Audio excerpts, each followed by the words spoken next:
Yeah? Yeah. Okay, my number one then is Killer is Dead on the Xbox 360, also available on the PlayStation 3. It's the new game from Suda51.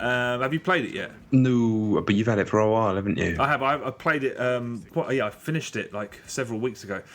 I really, really like it. Basically, it's a Suda51 greatest hits collection. Right. It's really derivative, and I have to say that because it really is. Some uncharitable people might say that Suda is starting to repeat himself, and you have to hold your hands up and say, yeah, he probably is. The combat is very, very easy to compare with the sword fighting in No More Heroes. I mean, Mondo Zappa's combat stance is exactly the same as Travis Touchdown, and just the pace of the combat is very similar. Visually, obviously, it looks like Killer 7. The gunplay and the upgrade structure are both straight out of Shadows of the Damned, and the humour is very puerile, but it's quite scarce. So it made me think of Lollipop Chainsaw. Okay. So it's a meshing of all of Suda's back catalogue almost. It's too derivative to be a classic, and it won't convince you. If you don't like his games, this is not going to convince you that he's some kind of genius. But I really, really enjoyed it, and I'm playing it through it again on hard mode now. And yeah, it's the funny thing about it is that at the same time as being his most accessible game, it's his least accessible game at the same time. It's perverse how they're two things that don't fit. So basically, the story is impenetrable and weird, and for the first 90 minutes of the game, maybe 2 hours, the gameplay to cutscene split is about 5-1. So there's a lot of cutscenes, and it's really tough. You can have a choice between English language, and you can have the original Japanese audio if you want. But it's a long haul, and if you're not prepared for that, it might put you off. On the other hand, the combat is really, really accessible. There's this parry move called Just Guard, and you can basically spam it. So if you're in a combat scenario with 5 people hammering, you just hammer parry all the time, and you parry them straight away. You're never tested on your skill of timing or your skill of rhythm. Never tested. It's not. It makes something. The Devil May Cry. It's not. Yeah. It's really fun, but even on very hard mode, I was expecting once I stepped up onto the different difficulties, the parry would involve very, very specific timing, but it doesn't. So it's his most accessible game because the combat is very straightforward. It never stops being fun, and it's appealing way beyond the length of the game, the length of the campaign, I should say. How long is it? I'd say the campaign's about 6 hours, 6-7 hours. No, probably 7-8 hours. I'd say roughly. But the most interesting, one of the most interesting things about the game is that most of the best stuff is on the sidelines. So there's all these challenge missions that unlock throughout the game, and they're really very, very clever, very, very smartly done, because not only do they in most games like this, challenge missions will be something from the level you just played, do it again, to either with a time limit or a score limit or something like that.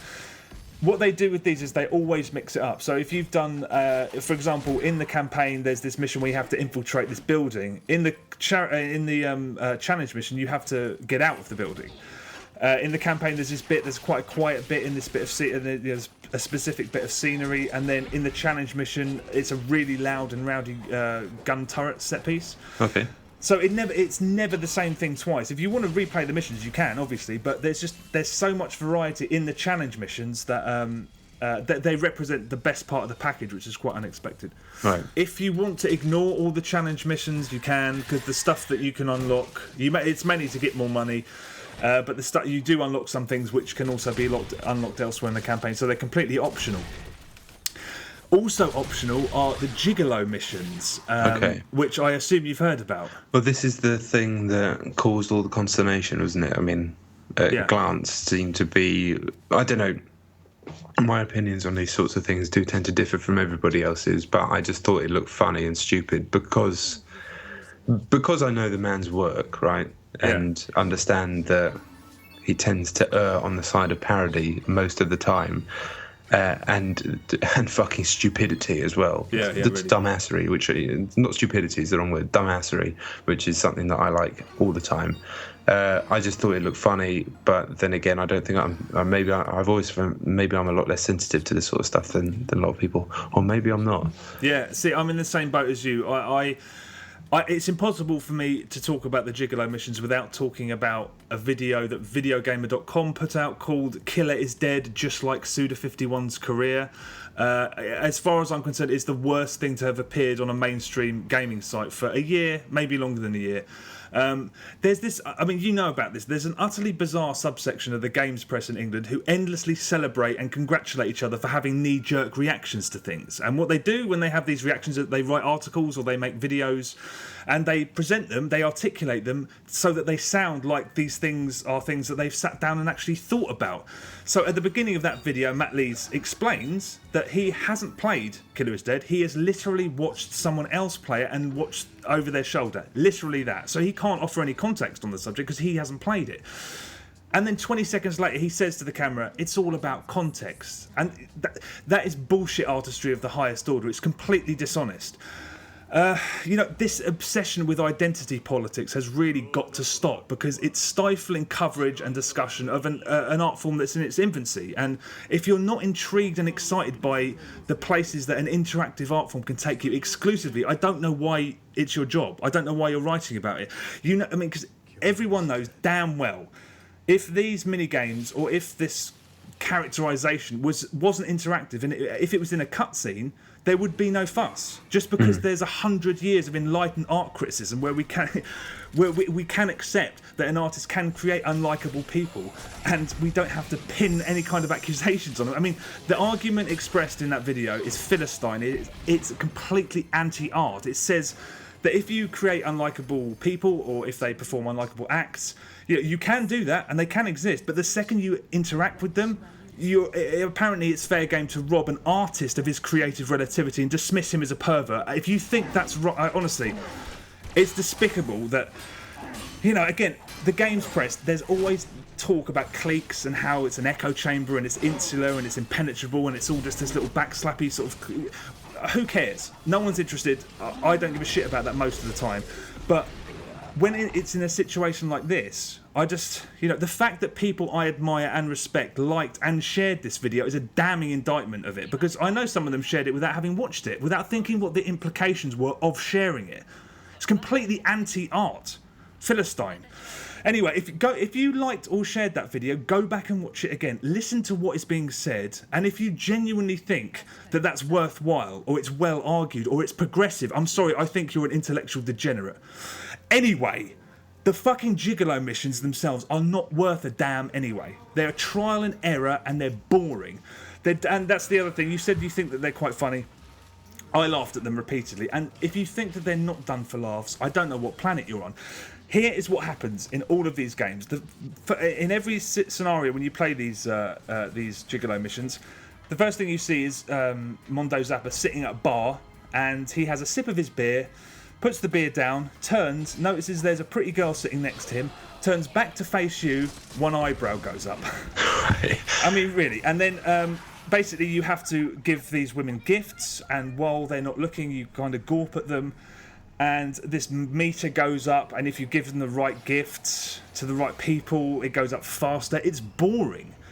But anyway, the first thing that happens is the eyebrow. While you're oogling them, Zappa says things like, magnifico. And then if you manage to get them to take them to bed, he gives a thumbs up to the camera at the end. Here's two things that can happen when you take them to bed. In one instance, the screen fades to white and Zappa screams like a bloodied man on a battlefield. Oh, yeah! That's one thing that happened. Another thing that can happen is what I described as first-person lech mode. You're in the bedroom with this woman, and your first-person perspective, Zappa's hands are out in front of you like he's trying to grope her breasts. I mean, it's comedy. I don't care what you think about the outdated sexual politics, but it's comedy. But with regards to the outdated sexual politics, Goichi Suda has said repeatedly in different interviews that this is supposed to be the underbelly or the flip side or the dark side of James Bond. And you can't argue with him on that. Because the James Bond of old, not so much now obviously, but that's what James Bond did. He oogled women, occasionally gave them gifts, and then he fucked them. That's what he did. The thing that's actually quite interesting about this is it presents James Bond... Mondo Zappa is a really unlikable character. He's bookish, and he's one of the least likable protagonists of any game I've played, I think. But if there was a real life James Bond, he would be this drunk, incredibly pathetic. He completely unable to deal with these people, so he just showers them with gifts and then takes them to bed. I mean, he would be as pathetic as this guy is, and that's so important because at no point are you supposed to empathise with this character. And there's a great example in the campaign. During the campaign, this woman comes to ask, because they run a firm for executioner, what do you call it? Like a hitman firm. They're killers. Mm-hmm. This woman comes in and she's distraught and she's shaken up and she wants to have someone killed. Again, I don't know how sorry we should feel for her because she's coming to ask to have someone murdered for her. But when she's sitting there and she's shaken up, he sees this and he's like, oh, you know what? I'll do this job, but I don't want any money. I'll do it for a kiss. You know, not now. You don't have to give it to me now. We'll meet later. And he's a predatory scumbag. He's so unlikable. And the fact that you're not allowed to... Anyway, bollocks. The gigolo missions, after all, that aren't even worth the fuss. They're the least interesting part of the game, but you can skip them. The game's consistently good. The only thing I didn't like, rather, in the campaign is that at the end it kind of goes a bit meta, and there's break the fourth wall dialogue, and it's flippant and pointless, and it's just slightly irritating. And there's a plot sort of revelation in the third act that's really you could see it coming a mile off. But it's a true flight of imagination, like all of Suda's games. It's the most random, amusing stuff happens. The combat is fun, like I said, way beyond you finish the campaign. There are several laugh out loud moments, but not too many. A terrific soundtrack. It's basically excellent. It's just a little too derivative and a tad too simplistic to be sort of, completely and utterly memorable or a must-buy. But if you're a fan of Suda, you can't miss it, but then you already knew that. I really, really enjoyed it. And if you think it's sexist, you're a dipshit.